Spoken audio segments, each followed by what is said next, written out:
Hey, this is Chris. Today I have read an article from Today newspaper with the title The Dreaded R Word, Why Singaporeans Will Start Thinking Seriously About Retirement.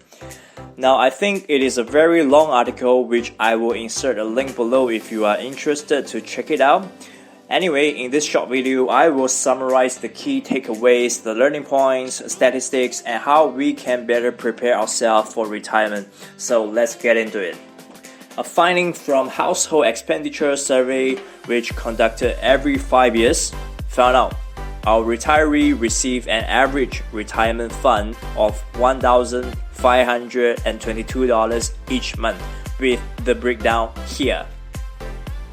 So in this graph, we can clearly say that the people are relying mainly on CPF payouts and also family transfer, perhaps from kids' allowances, with personal rental and personal investment only made up about 23% of this entire 1,500 paid out. So I think the key message of this article is that Singaporeans are generally not well prepared for their retirement based on various studies, statistics, and comments from experts. Now let's look at some statistics. Around 65% of Singaporeans are behind in accumulating funds to maintain their lifestyles after retirement, and 73% are not even on track with their retirement plans based on OCBC's study. So I guess what it means is majority of Singaporeans have done some sort of financial planning for the purpose of retirement. However, what they have done are not sufficient enough.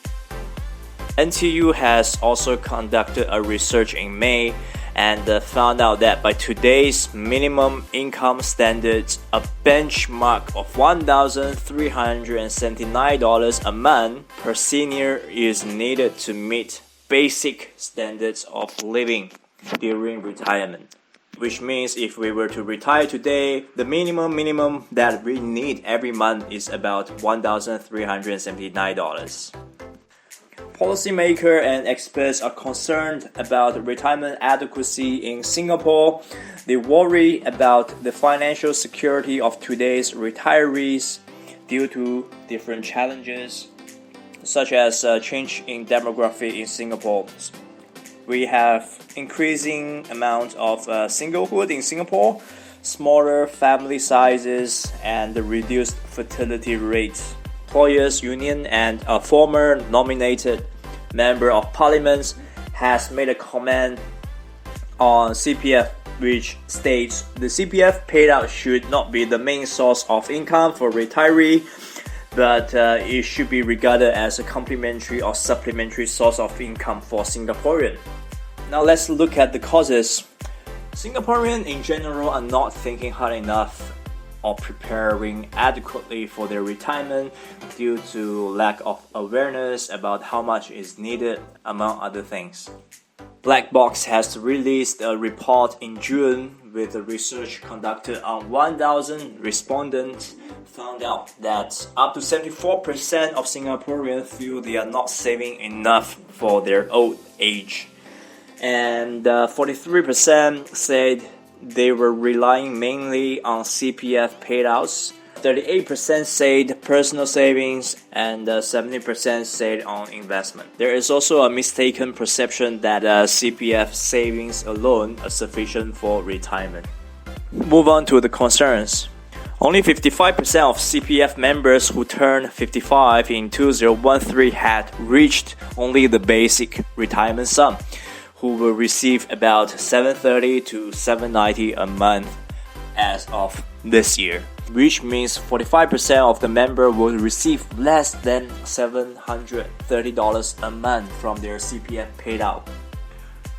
OCBC's Mr. Kevin also pointed out that 34% Singaporeans do not invest at all, and nearly half of Singaporeans also have zero passive income.